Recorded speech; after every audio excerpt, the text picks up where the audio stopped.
तो विचार किया है, यदि हमारा सैनिक कहता है कि अभी पंचायत से पार्लियामेंट तक हमारी ड्यूटी अब शुरू होती है, अभी हम सरहद पे थे, देश को खोखला कर दिया इन दोगलों ने, गद्दारों ने, डबल स्टैंडर्ड लोगों ने, इनसे देश को बचाना है तो भरोसा है सिर्फ सेना पर। और सैनिक अपने प्राणों की आहुति देता रहा है, अभी भी वो देने के लिए उसके अंदर 56 इंच का नपा तुला सीना है। इन जुमलेबाजों को ये सैनिक ही खदेड़ सकते हैं, क्योंकि इमोशनल शोषण करने वालों को सैनिक ही जवाब दे सकता है। जो भ्रष्ट नेताओं से भरपूर है उसको हम खत्म करने के लिए हमारे देश के जो ईमानदार, जो हमारे फौजी हैं, हम उनको आगे लाना चाहते हैं। और हम ये चाहते हैं जिस प्रकार उन्होंने हमारे देश की सीमा पर रक्षा की है, उसी प्रकार वो हमारे देश के संसद में भी, जैसे जो मिजोरम में हुआ महिलाओं के साथ में, जो कश्मीर में हुआ महिलाओं और बच्चों के साथ में, वो फिर से दोबारा रिपीट ना हो। अब केवल भरोसा रह गया है तो सैनिक पर रह गया है, जो अपने प्राणों का भी बलिदान कर सकता है। इससे बड़ी कोई दुनिया में बलिदान होता नहीं है। इसलिए मैं कहना चाहता हूँ, सरहद वाला संसद में हो,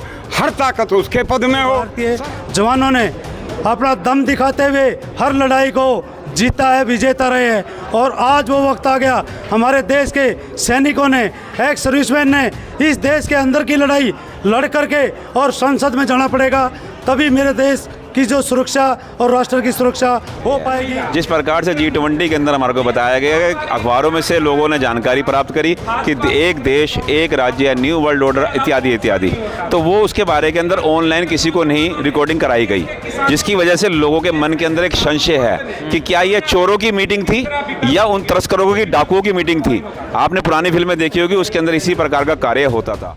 सर, आज आप लोगों ने फैसला लिया है कि इंडिया और एनडीए दोनों को हराने का, कैसे देखें? आज के इस कार्यक्रम में जो सिविलियन और सैनिक एकत्रित हुए, उस चर्चा का निष्कर्ष ये निकला कि इस देश में इन 70 सालों में पूंजीवादी सरकारें रही, उसके बाद जातिवादी सरकारें रही, उसके बाद साम्यवादी सरकारें रही।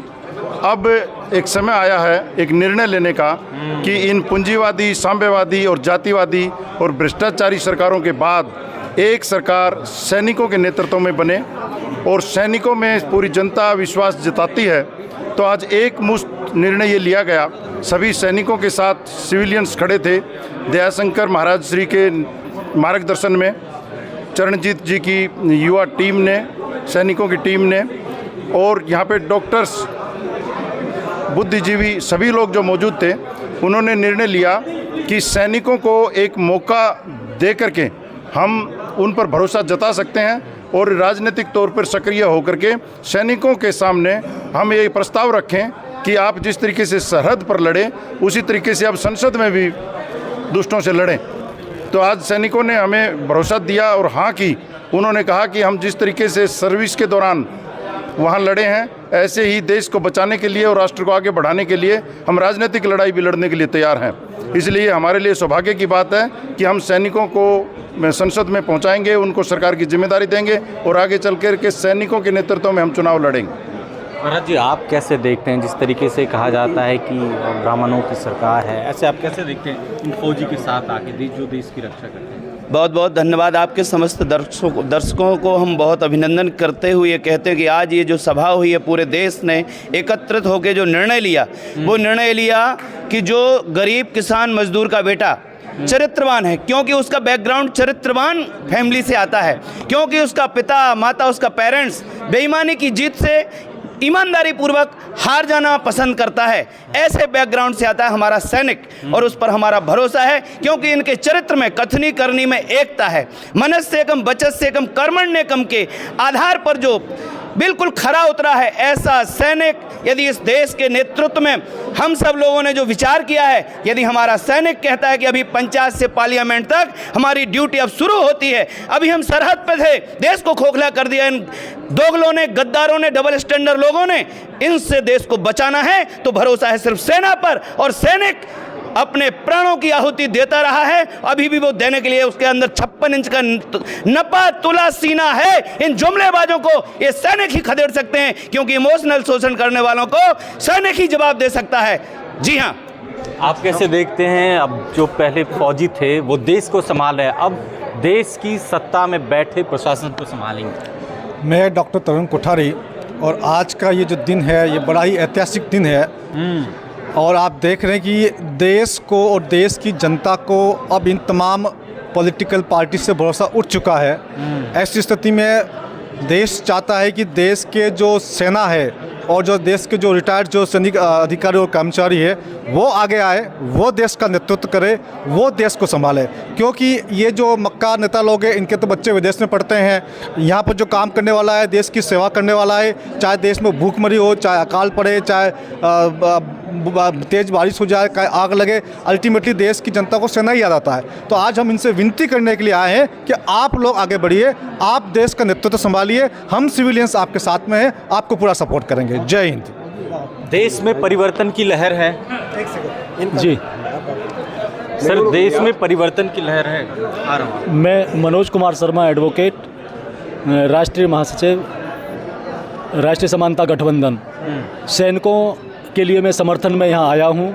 अगर देश में सैनिकों की सरकार बनती है तो मेरा गठबंधन पूर्ण रूप से इनको समर्थन करता है और हम इनके पूरी तरह से साथ हैं। आज आवश्यकता है कि जिस प्रकार से सैनिक अपनी पूर्ण निष्ठा और योग्यता के साथ अपना धर्म निभाते हैं सीमाओं पर, अब उनको अपने घर के अंदर भी अपने धर्म को निभाना पड़ेगा और उस धर्म को निभाने के लिए उसको निचले स्तर से विधानसभा से लेकर के लोकसभा तक उसमें जा कर के और संवैधानिक जो कुरीतियाँ हैं उनको समाप्त करने के लिए हमारा सैनिक ही उसे समाप्त कर सकता है। जय हिंद, जय भारत। सर, क्या कारण है जो देश के फौजी अब राजनीतिक सफ़र का आनंद, राजनीतिक सफ़र पे चले हैं कि देश की सत्ता को संभालेंगे, देश की बागडोर को संभालेंगे? जब भी देश में आपातकाल का टाइम आया है वो मोर्चा हमारे सिपाहियों ने संभाला है। हिंदुस्तान का हर एक फौजी हर जगह तैयार रहता है। आज संसद में उनकी ज़रूरत है। क्या लगता है सर कि जो आज की सरकार है ईमानदार सरकार नहीं है? जर्नलिस्ट महोदय, अच्छा आप ही बताइए। मैं बचपन से लेकर के 72 वर्ष की उम्र में जो महसूस किया है, डबल स्टैंडर्ड लोगों ने सेवक का बाना धार करके भारत को धोखा दिया है। अब केवल भरोसा रह गया है तो उस सैनिक पर रह गया है जो अपने प्राणों का भी बलिदान कर सकता है। इससे बड़ी कोई दुनिया में बलिदान होता नहीं है। इसलिए मैं कहना चाहता हूँ, सरहद वाला संसद में हो, हर ताकत उसके पद में हो। सरहद वाला संसद में हो, हर ताकत उसके पद में हो। डॉक्टर रईजादा साहब, आप बताएं कुछ। डॉक्टर साहब, कैसे देखते हैं ये जो देश में स्थिति बनी हुई है, कैसे देखते हैं आप इसको? देखिए, देश में बदलाव की आवश्यकता है, इसमें कोई शक नहीं है। और जैसा कि आज यहाँ पे एक प्रस्ताव एक उभर के निकल के आया, वो ये है कि देश में जो सैनिक है वो देश की सेवा हमेशा करता रहा है, उसके कर्म और कथनी करने में कोई फ़र्क नहीं है, वो सच्चा होता है। तो यदि ऐसे वीरों को हम सांसद में भेजेंगे, संसद में, देश का कल्याण हो सकता है। देश में भ्रष्टाचार से लड़ने की सख्त आवश्यकता है इस वक्त। कैसे जर्नलिस्ट महोदय, आज वक्त की मांग आ गया है कि हम समरसता और गणराज्य को बचाने के लिए हमारे सैनिक, हमारे किसान और नौजवान को आगे आना होगा और ये सारे धूर्त लोग जो सत्ता पे काबिज हैं उन्हें हराना होगा। और साथ करके उसमें सैनिक जिनको कहा जाता है कि वो सरहद को बचाते हैं, अब वो देश को बचाएंगे। उनमें से हमारे जितने भी नौजवान जो रिटायर हैं, जो अनुभवी हैं, उनको जो है सत्ता में हम शीर्ष स्थान पर रखना चाहते हैं। क्या कारण है जो आप लोगों को आगे आना पड़ा देश की बागडोर संभालने? इसलिए कि आज हमारा देश नफरत में फैल गया है, जात पात ऊंच नीच में फैल गया है और ये लोग मुख्य मुद्दा से हट कर करके हमें सुरक्षा नहीं देते, हमें शिक्षा नहीं देते, हमारा स्वास्थ्य नहीं देते और असमानता की खाई को इतना पाट दिया गया है कि हम असुरक्षित हो गए हैं। कल किस वक्त गृह युद्ध हो जाए, कल किस वक्त हमारे भाई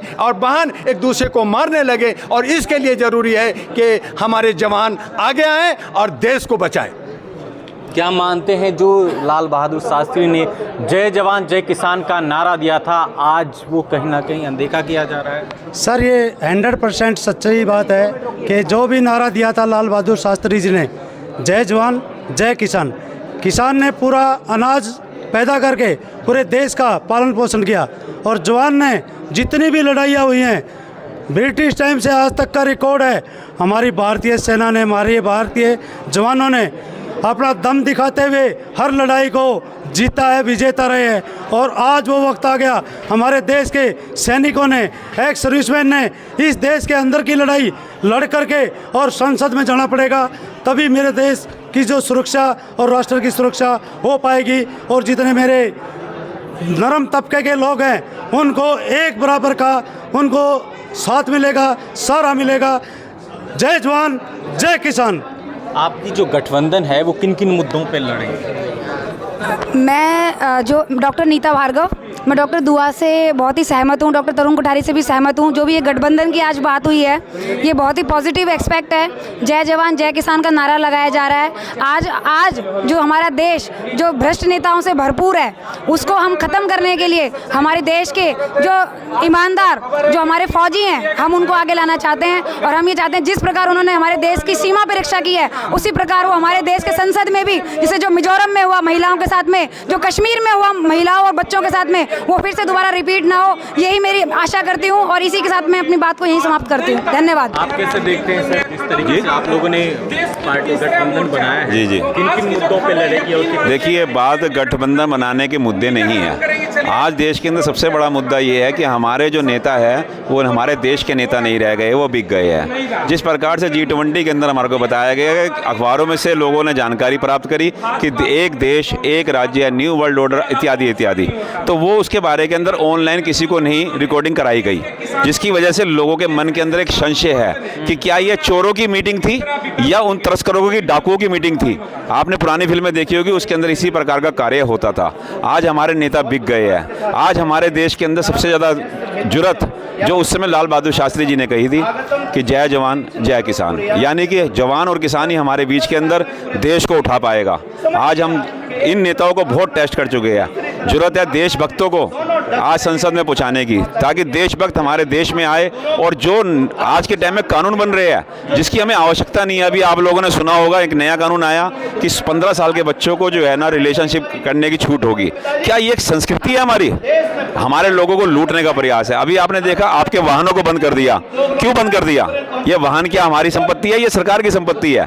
ये नए नए कानून लाके आप लोगों को बंद कर रहे हैं। गुंडा टैक्स आप लोगों के बीच में चल रहा है, टोल टैक्स, जहाँ भी आपने देखा होगा दिल्ली के अंदर बवाना के अंदर पार्किंग के नाम पे 6,000 से 9,000 रुपए लागू कर दिए गए हैं। कहाँ जाएगी व्यापारी, कहाँ जाएगा संगठन? पहले ही लॉकडाउन करके उसकी रीढ़ की हड्डी व्यापार की तोड़ दी गई है। सारे काम टोटली कंपनी को दे दिए गए हैं। लगातार मोदी जी बोल रहे हैं संसद से कि हम न्यू वर्ल्ड ऑर्डर पे काम कर रहे हैं, और शर्म की हद तो उन्होंने पार करी जब लाल किले के प्राचीर से अब की बार 15 अगस्त को उन्होंने ये बात घोषणा करी, और लगातार वह एक और सबसे बड़ा गलत कार्य कर रहे हैं। हमारे देश में एक संस्कृति थी, हमारा कोई भी प्रधानमंत्री कभी भी कॉलर वाली शर्ट नहीं पहनता था। प्रधानमंत्री मोदी जी ने कॉलर वाली शर्ट पहन के भाषण दिया है। वो जो हमारी खादी की संस्कृति थी उसको भी तहस नहस कर दिया। तो आप सभी, आपके इस चैनल के माध्यम से मैं सभी को कहना चाहूंगा कि देशभक्तों जाग जाओ। आज मौका है आप लोगों को अपने देश को बचाने का, ये अंतिम मौका है, नहीं तो इसके बाद मौका चला जाएगा आप लोगों के। वैश्विक षड्यंत्र आप लोगों पे कब्जा करता जा रहा है। नई नई बीमारियों के रूप में वैक्सीन लाई जा रही है जिसकी आपको जरूरत नहीं है,